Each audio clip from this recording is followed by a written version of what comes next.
Mis hermanos, iniciamos con un tema que es el evangelismo y hoy particularmente hablaremos sobre el evangelismo relacional o evangelismo personal. Y quiero introducir el tema diciendo que uno de los mayores retos que tiene la iglesia de hoy es el enfrentarse a un mundo cambiante, cambiante en su pensamiento, pero constante en su pecado, sin comprometer la integridad del mensaje de Jesucristo. Es cierto que la predicación siempre va a tener como base en su contenido los mismos elementos basados por entero en la obra de Cristo en la cruz del Calvario, y que este mensaje que lleva a la iglesia hacia las almas es justamente presentar a este Cristo, el Cristo Salvador, el Cristo Redentor, el Hijo de Dios. Ahora, el problema en nuestro tiempo presente es sin lugar a duda la visión humanista de la redención que se tiene, sobre todo en lo relacionado con el amor de Dios, la gracia y por supuesto sobre los juicios de Dios que han llevado al hombre a sustituir el mensaje de arrepentidos porque el reino de los cielos se ha acercado por un desabrido Cristo te ama, que lejos de dar confusión de fe al pecador, lo que provoca es la incertidumbre sobre el presente, porque el pecador en el fondo del corazón sabe que es objeto del juicio de Dios. No obstante, tampoco nos podemos ir al otro extremo en donde tal vez lo que vimos hace tal vez 30 años, que era presentar el evangelio de la gracia, pero con poca gracia. Era más bien un evangelio, no sé si llamarle evangelio, pero era una propuesta evangelística basada en la capacidad del hombre en transformarse a sí mismo, en cambiar a sí mismo o en guardar los principios de la ley para salvación, siendo que Dios jamás dio la ley para salvación. Bien, pero entonces, ¿qué enseña la Biblia sobre el evangelismo? ¿Cuáles son los aspectos fundamentales que nosotros tenemos que considerar sobre el evangelismo? Y tendríamos que responder la pregunta, ¿qué es entonces el verdadero evangelismo? Bien, esa es la respuesta que trataremos de dar con la ayuda del Señor en el próximo tiempo de escuela dominical. Quiero pedirles que abran sus Biblias en Mateo capítulo 28 y vamos a leer desde el versículo 18 hasta el versículo 20. Mateo 28, del 18 al 20 dice: Y Jesús se acercó y les habló diciendo: Toda potestad me es dada en el cielo y en la tierra. Por tanto, id y haced discípulos a todas las naciones, bautizándolos en el nombre del Padre y del Hijo y del Espíritu Santo, enseñándoles que guarden todas las cosas que os he mandado. Y he aquí, yo estoy con vosotros todos los días hasta el fin del mundo. Amén. ¿Qué es el evangelismo? Pues bien, al parecer hoy en día esta respuesta se ha vuelto una de las más difíciles de dar, y sobre todo por la falta de comprensión del Evangelio de Cristo. Y por lo general se cree o se piensa hoy en día que evangelizar es llevar a los hombres a tomar una decisión por Cristo, la cual consiste básicamente o se refrenda o se verifica a través de una oración de fe ante una cantidad de personas. Pero en realidad eso tenemos que afirmar que eso no es evangelizar. El evangelismo se encuentra relacionado con el evangelio, el cual es el anuncio de la encarnación de Cristo, de la vida perfecta de nuestro Señor Jesucristo, a la luz de la ley de Dios, su muerte sustituta en la cruz del Calvario, su sepultura, sus 3 días en el corazón de la tierra y su resurrección gloriosa para luego ascender a los cielos para interceder eficazmente por su pueblo. Ahora bien, si tenemos en mente esto que acabo de decir y el texto que leímos en Mateo 28, del 18 al 20, podríamos tomar una definición de evangelismo, la cual el doctor J. Packer, en su libro El evangelismo y la soberanía de Dios, la presenta de la siguiente manera. Dice: el evangelismo es predicar el evangelio. Es una obra de comunicación en el cual el creyente pregona las buenas nuevas que nuestro Padre misericordioso nos enseñó. Cualquier persona que anuncia el evangelio, ya sea en una reunión grande o en una pequeña, desde el púlpito, desde la esquina o desde la cocina, está evangelizando. El clímax del mensaje es que el Creador haya llamado a los pecadores a poner su fe en el Salvador, Cristo Jesús, para que puedan tener vida eterna. Una de las características del evangelismo, y seguramente la más importante, es la presentación de la obra expiatoria de Cristo. No de un testimonio personal, no de lo que Dios podría hacer en la vida aparte de la salvación, sino enfocado en la salvación de nuestros pecados, en el perdón de pecados para la gloria de Dios.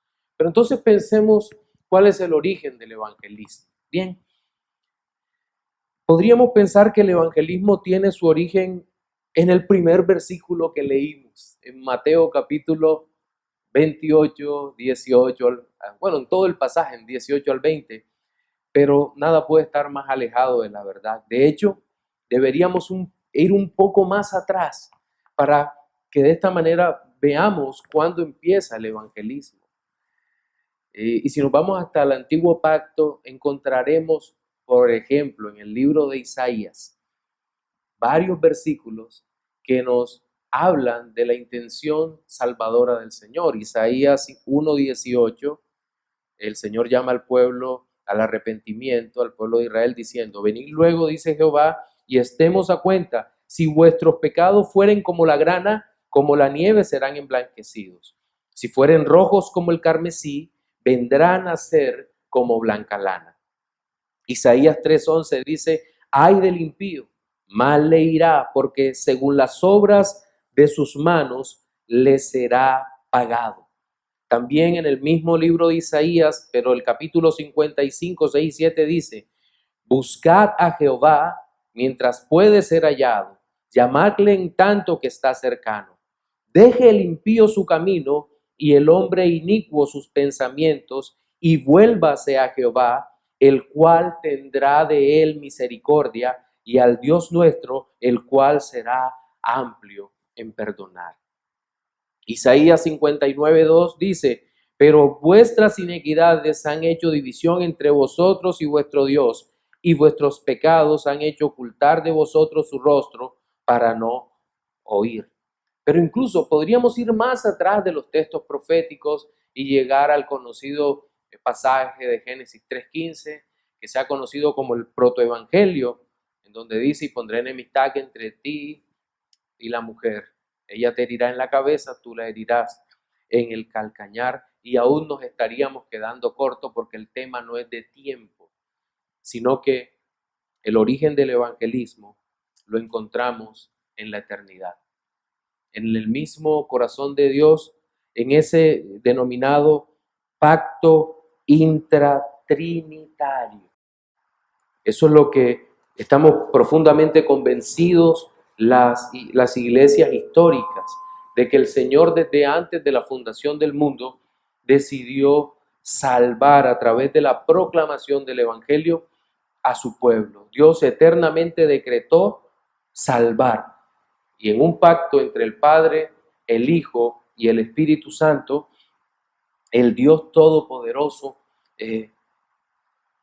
había decidido salvar al hombre. Ahora, no voy a entrar en la discusión teológica, que será seguramente tema de otra escuela dominical, de si Dios decretó primero salvar al hombre y después decretó la caída, o si primero decretó la caída y luego salvar al hombre. No, seguramente eso es una interesante discusión para otro momento, pero sí quiero leer un par de textos en donde observamos que el Dios Todopoderoso determinó que Cristo el Salvador desde antes de la fundación del mundo fuera nuestro Cordero de salvación.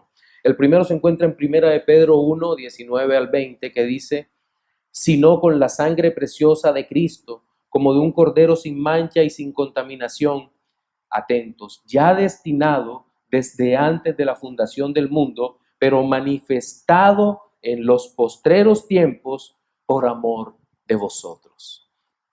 Y en Apocalipsis 13:8, que seguramente es un texto muy conocido, dice: y la adoraron todos los moradores de la tierra, cuyos nombres no estaban escritos en el libro de la vida del Cordero, que fue inmolado desde el principio del mundo.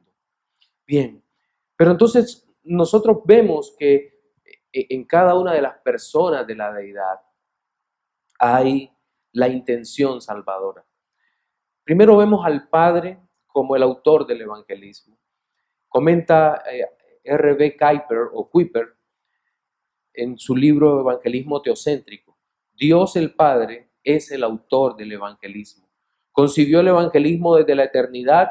De igual manera, desde la eternidad comisionó al Hijo para ganar la salvación de los pecadores por su muerte sustitutoria en la cruz de maldición y por su obediencia perfecta en su favor. El resultado es la vida eterna para estos. Ahora, de hecho, todo el antiguo pacto se encuentra estructurado de tal manera que los elementos de ese antiguo pacto apuntan hacia Cristo. El tabernáculo es una figura de Cristo, los animales del sacrificio, en la mayoría de sus casos, son una figura de Cristo. Los sacerdotes en determinados momentos tipifican a Cristo, y entonces nosotros vemos que todo ese pacto fue estructurado por el Dios Todopoderoso a través de una preciosa ley ceremonial para apuntar al Evangelio de Cristo. Todo anunciaba a Cristo, por lo tanto es una manifestación de la intención salvadora del Padre. Ahora, seguramente nos podrían hacer una crítica o podríamos hacer una crítica al Israel nacional que tenía todas estas figuras, tenía toda la liturgia, todas las ceremonias. No obstante, al parecer no fueron a las naciones como el Señor les había mandado. Ya en Isaías 45:22 hay un llamado de Dios hecho a través del profeta Isaías, en donde dice: mirad a mí y sed salvos todos los términos de la tierra, porque yo soy Dios y no hay más. Bien, pero también vemos el Hijo como el autor del evangelismo. Hasta aquí hemos visto el Padre como el autor del evangelismo, pero vemos al Hijo.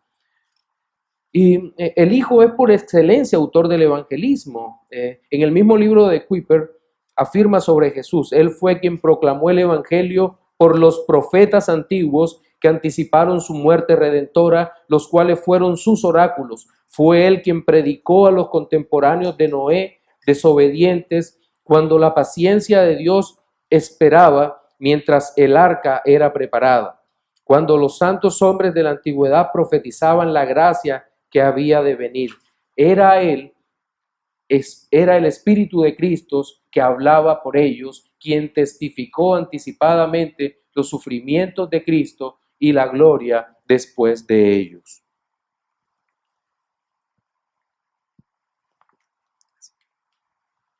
Fue el Señor también, el Señor Jesucristo, quien comisionó a los apóstoles y a través de ellos a la iglesia de todos los tiempos, para que fuésemos al mundo e hiciésemos discípulos. Por favor, guardemos esa idea, siempre tengámosla allí. El Señor nos comisionó. Pero también el Espíritu Santo de Dios es el autor del evangelismo.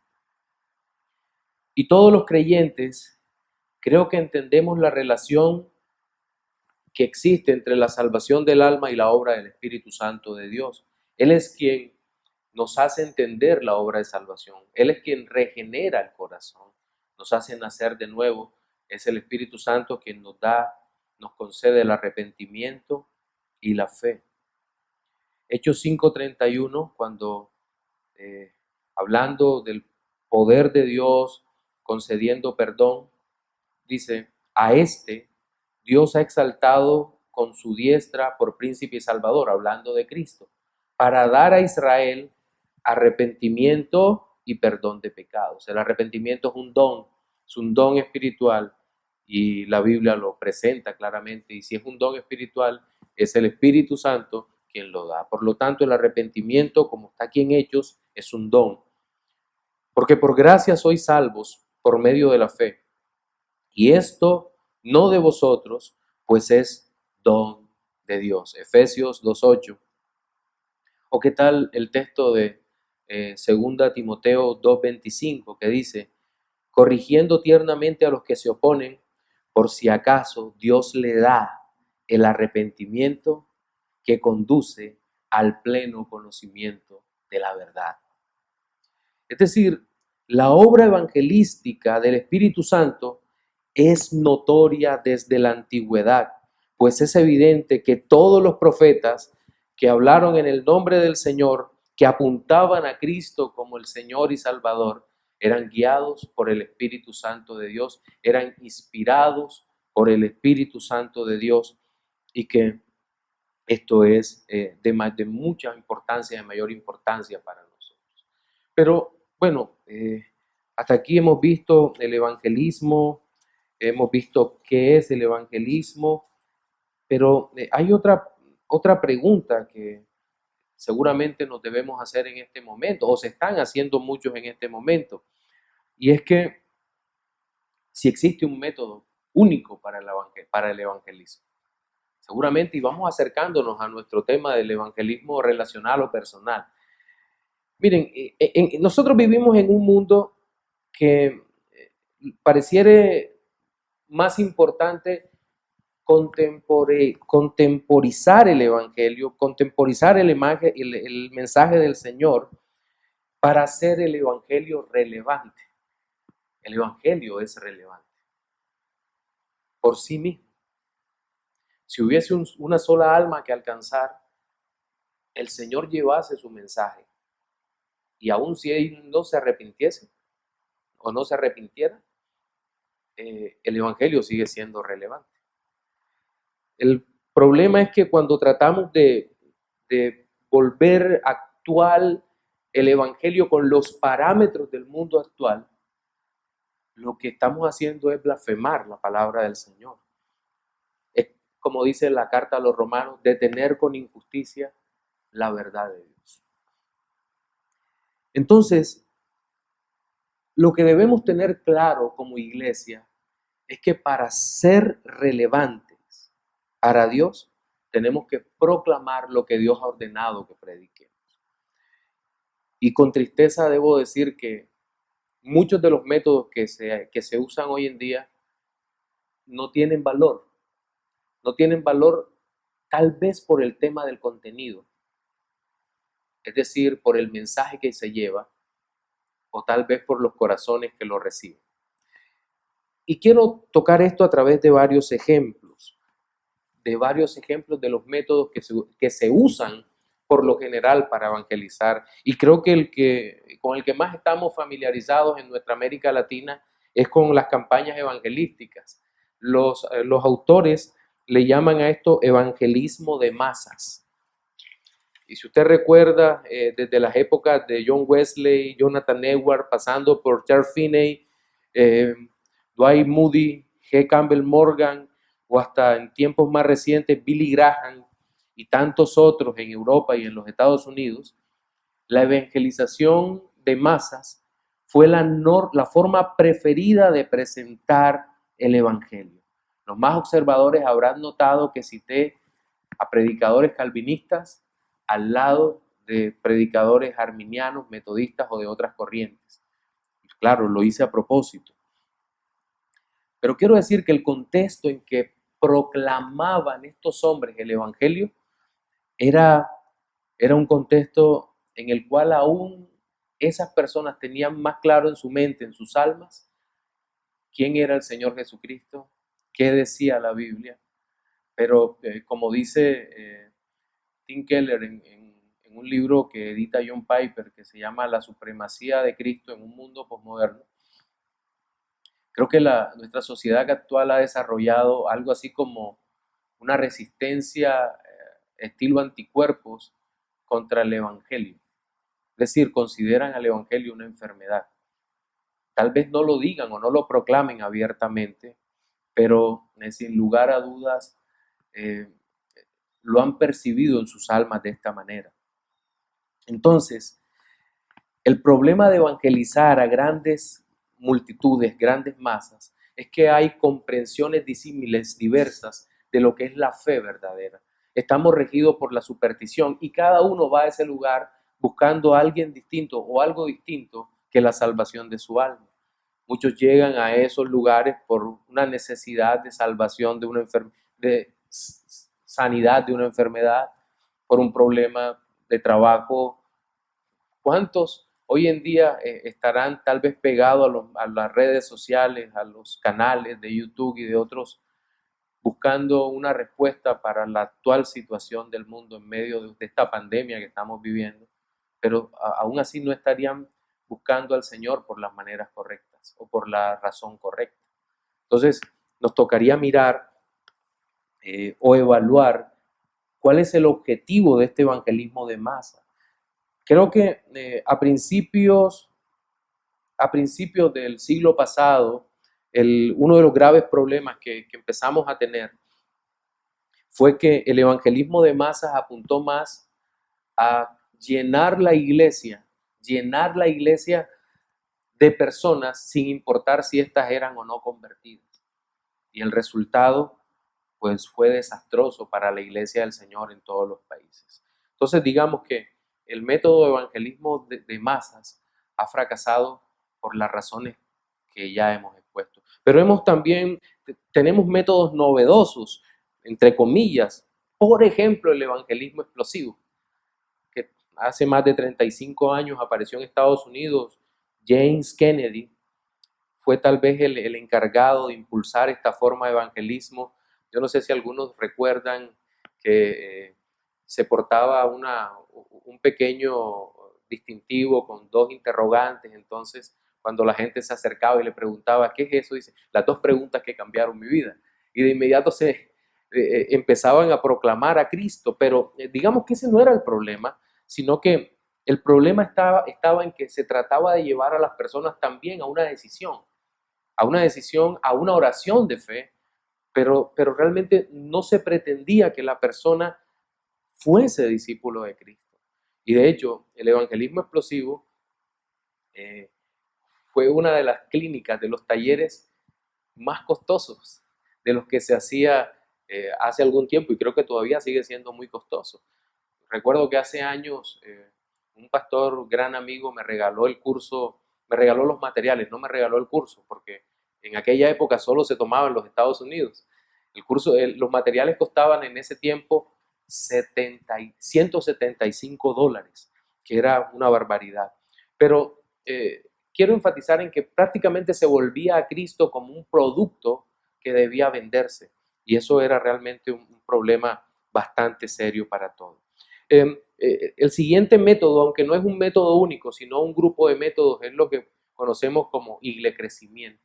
Y seguramente esa palabra está muy metida en el colectivo de los hermanos en todo el mundo, y sobre todo a través de estos movimientos como el G12, los grupos familiares y tantos otros que tenían como propósito construir mega iglesias, formas para construir mega iglesias, producir cristianos en serie, como muchas veces lo he dicho. Una persona entraba y al que le veían actitudes oratorias o de liderazgo, esa persona inmediatamente era encargado de un grupo para llamar a otra cantidad similar y así ir construyendo las iglesias. Eh, pero no es el único método que existe, pero casi todos estaban estructurados sobre las células, sobre el crecimiento celular, en donde había 12, 15 o más personas, y estas a su vez daban reportes a otros. Otra forma de evangelizar fueron los folletos, también denominados tratados evangelísticos. Muchos de nosotros los leímos, y el problema de estos tratados es el contenido. Creo que no tenemos ningún problema si el contenido es adecuado. El problema grave sería si los contenidos no son adecuados, es decir, si se enfocan más en el testimonio que en otro tipo de de realidades, que presentar a Cristo como Señor. También está la página impresa, regalar un libro que hable de Cristo, ha sido un método por excelencia y es importante siempre y cuando el contenido es la palabra de Dios. Y en nuestro tiempo tenemos la televisión, que desde hace mucho tiempo hemos visto teleevangelistas y demás, pero que lastimosamente el mensaje ha sido en muchas ocasiones desviado. Tenemos medios digitales, redes sociales, en fin, todo lo anterior puede ser bien o mal utilizado, pero lo importante en todo esto es que el contenido se ha desviado en muchas ocasiones y no se ha presentado el Evangelio. Pero entonces, ¿cuál es el evangelismo del cual habla la Escritura? Pues bien, creo que el evangelismo que enfatiza la Escritura, el más importante, es el evangelismo relacional o personal.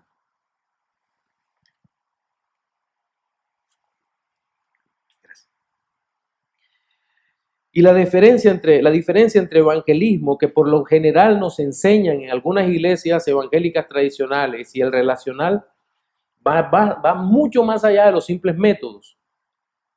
El evangelismo tradicional se centra en el crecimiento, en llenar las iglesias a través de una estrategia que funcione, y para tal fin no importa mucho cuál sea, mientras que el segundo se ocupa de presentar de manera clara al Señor Jesucristo. Él es el contenido del Evangelio. Bien, ¿de qué se trata el evangelismo relacional? Bien, en el artículo de la revista Reforma Siglo XXI, en su artículo del 1 de octubre de 2006, Wilbur Madera nos presenta el evangelismo relacional de la siguiente forma. No es nada excepcional o secreto, simplemente consiste en entrar en un proceso de compartir estratégica y pacientemente el evangelio con nuestros conocidos, familiares, vecinos y amigos, sin manipular, forzar, presionar ni hostigar a las personas para que crean en Cristo. Se comparte el evangelio en el contexto de una relación personal con aquellos que estamos evangelizando, con miras a que lleguen a ser discípulos de Cristo. La clave en este tipo de evangelismo son las relaciones. Evangelizamos conviviendo genuinamente con las personas y compartiendo la vida y la fe con ellas. Ese compartir tiene un paso suave, natural y progresivo, dejando que cada quien lleve su proceso. Es decir, sin esas prisas que muchas veces llevan los métodos evangelísticos actuales. Alguno podrá decir, es una manera ligera de ver el evangelismo, pero el autor en ningún momento asume que esto sea algo poco importante o que no sea urgente. Para el autor, el asunto sigue siendo de vida o muerte, como la Biblia nos los presenta, como la Biblia nos los dice. Evangelizar es un asunto de vida o muerte, porque una persona tal vez mañana no esté aquí. Miren las condiciones actuales en las que está nuestro mundo, la situación en la que estamos viviendo. Situaciones como estas, en medio de este coronavirus COVID-19, nos hacen entender que la evangelización es urgente. Eso es verdad. Pero ¿cómo evangelizamos? Creo que es necesario llevar los procesos, porque como decíamos al principio, y así como ha fracasado el evangelismo de masas en este tiempo, porque la gente no tiene claro lo que hay que proclamar, lo que va a recibir, ni quién es Cristo, ni por qué la Biblia es autoritaria, todo eso hay que presentarlo de manera correcta y explicarlo. El método propuesto por este autor y por muchos otros del evangelismo relacional o personal no es más que el discipulado bíblico. Y aquí hay una gran claridad que debemos hacer. Evangelismo y discipulado es exactamente lo mismo. No existe algo así como un evangelismo despojado del discipulado. Tenemos que estar juntos, tenemos que tener claro el asunto para que podamos comprender que no podemos evangelizar si no hacemos discipulado. Ahora, quiero retomar el artículo y apuntar hacia lo que este autor resalta como elementos fundamentales del evangelismo relacional. Y tales elementos los vamos a encontrar entrelazados y que nos van a permitir presentar a Cristo. Primero, lo primero que se propone, y claro, por eso lleva este nombre, son las relaciones. Todos estamos conectados con otras personas. Algunas conexiones son sanguíneas o familiares, fraternas, de amistad, relaciones laborales. Entonces, las relaciones son la clave para el evangelismo de este tipo. Partimos de un círculo de influencia.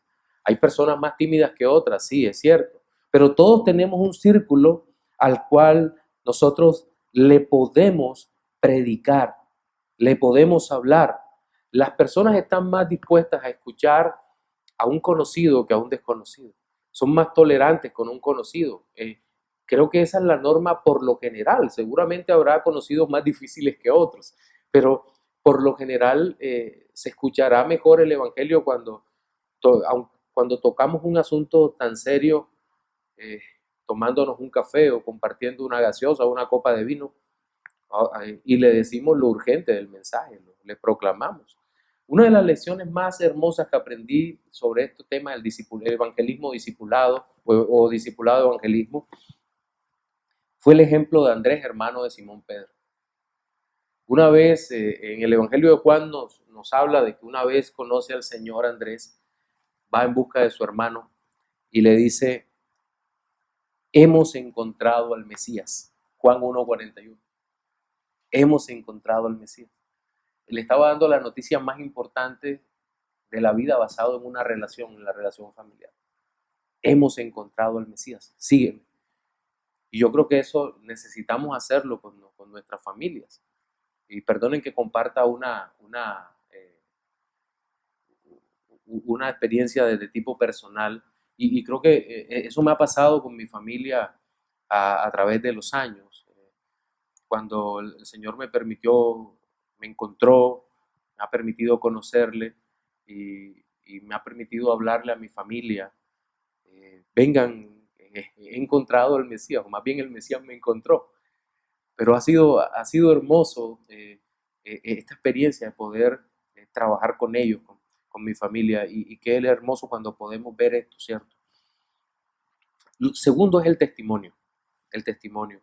Dice Wilbur que es más fácil ir a China a hablar de Cristo donde nadie te conoce que comenzar por tu propia casa. Eso también es verdad. Sí, el tema de las relaciones es muy complejo, pero dentro de esto del testimonio es verdad.